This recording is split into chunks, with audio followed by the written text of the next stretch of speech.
जालन्याचा king Arjun खोतकरांचा समर्थक गजानन तौर याची भर दुपारी गोळ्या झाडून हत्या झाली। या घटनेनं जालना हादरलं। राजकीय वरदहस्त असलेल्या गजानन तौरची हत्या हा जालन्यात त्या दिवशी चर्चेचा विषय होता। गजानन तौरच्या हत्येमागे कारण काय, ही हत्या कशी झाली, हीच आहे आजची क्राइम स्टोरी। नमस्कार, मी हर्षदा परब। 11 डिसेंबर भर दुपारी 2 वाजता ही घटना घडली। गजानन तौर त्या दिवशी त्याचे मित्र पवन दिवेकर, आलोक जुन्नरकर यांच्यासोबत दुपारी रामनगर साखर कारखान्याकडून कारने जालना शहराकडे निघाला होता। साधारण 1:30च्या सुमारास मंठा चौफुली इथं एका मेडिकलच्या दुकानाबाहेर पांढऱ्या स्विफ्ट डिझायर गाडीजवळ गजाननच्या ओळखीचे असलेले भागवत डोंगरे, लक्ष्मण गोरे, टायगर आणि इतर दोघे उभे होते। त्यांना पाहताच गजानननं त्याच्याबरोबर असलेल्या त्याच्या मित्राला आलोक जुन्नरकरला गाडी थांबवायला सांगितली।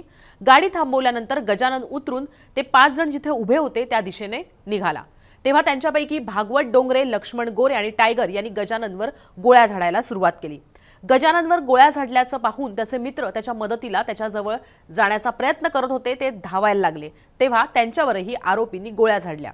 त्यानंतर गजाननकडे मोर्चा वळवून आरोपींमधल्या दोघांनी गजाननवर चाकूने वार करायला सुरुवात केली, पण गजाननने त्यापैकी एकाच्या हातातला चाकू हिसकावला आणि त्याच्यावरच वार केले। त्यानंतर डोक्यात गोळी लागल्यानं गजानन खाली कोसळला। गजानन कोसळल्यानंतर मग आरोपींनी तिथून पळ काढला। गजाननवर गावठी पिस्तुलातून 5 राऊंड फायर करण्यात आले होते। गजाननच्या मित्रांनी त्याला हॉस्पिटलमध्ये नेलं, पण खासगी रुग्णालयात गजाननवर उपचार करायला डॉक्टरांनी नकार दिला आणि गजाननला सरकारी रुग्णालयात नेण्याचा सल्ला दिला। त्याच्या मित्रांनी त्यानंतर गजाननला सरकारी रुग्णालयात उपचारांसाठी नेलं, पण तिथं डॉक्टरांनी त्याला मृत घोषित केलं। पोस्टमॉर्टेमच्या रिपोर्टनुसार गजाननला 2 गोळ्या लागल्या, तर 2 गोळ्या त्याच्या अंगाला चाटून गेल्यात।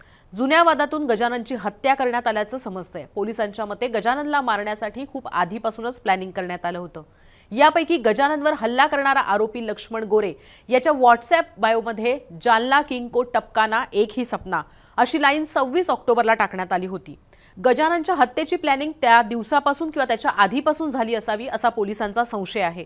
गजाननच्या मित्रांना दिलेल्या माहितीनुसार गजानन तुरुंगात होता त्यावेळी त्याची टायगर बरोबर ओळख झाली होती। गजाननवर हल्ला करणाऱ्यांपैकी टायगर हा एक आरोपी। त्यानंतर म्हणजे त्या ओळखीनंतर त्या दोघांमध्ये वाद झाले होते। या वादाच्या सुडातूनच गजाननची हत्या झाली असावी असा पोलिसांना संशय आहे। या प्रकरणात भागवत डोंगरे, लक्ष्मण गोरे, टायगर आणि इतर 2 जण असे एकूण 5 जणांवर गुन्हा दाखल करण्यात आलाय। मिळालेल्या माहितीनुसार यातल्या एका संशयिताला पोलिसांनी ताब्यात घेतलंय। हत्येच्या आदल्याच दिवशी आरोपी गजाननला भेटायला त्याच्या घरी गेले होते। गजाननच्या हत्येच्या 1 दिवस आधी म्हणजे 10 डिसेंबरला रात्री 8 वाजता गजाननच्या शेजारी राहणाऱ्या मुलानं गजाननला भेटण्यासाठी कोणीतरी त्याच्या घरी आलं होतं अशी माहिती गजाननला तो घरी आल्यानंतर दिली। त्यावेळी गजानन घरी नव्हता म्हणून भेट झाली नव्हती आणि म्हणून गजानननं कोण आलं होतं हे तपासण्यासाठी घराचे सीसीटीव्ही फुटेज तपासले। तेव्हा भागवत डोंगरे आणि टायगर आणि आणखीन एक अनोळखी व्यक्ती त्याच्या घरी आल्याचं त्याला कळलं होतं। तेव्हा गजाननने त्याच्या शेजारच्याला टायगर बद्दल आणि त्याची भेट तुरुंगात झाल्याबद्दलची माहिती दिली होती। त्यानंतर गजाननच्या हत्येनंतर त्याच शेजाऱ्याने पोलिसांना ही माहिती दिली। गजाननची ओळख जालन्याचा किंग अशी देतात। 2011 पासून ते मृत्यूच्या दिवसापर्यंत गजाननवर 16 केसेस दाखल करण्यात आल्यात, ज्यामध्ये हत्येचा गुन्हा, भांडण, खंडणी असे गुन्हे दाखल आहेत। गजानन सुमारे 1 वर्ष तुरुंगात होता, त्यानंतर तो तडीपारही होता। गजानन तौरला राजकीय वरदहस्त असल्याची माहिती समोर येते, पण तो शिंदे गटाचे आमदार अर्जुन खोतकर यांचा खंदा समर्थक असल्याचं बोललं जातंय। खोतकरांसोबत गजाननला जालन्यात आणि जालन्याबाहेरही अनेकांनी पाहिलंय।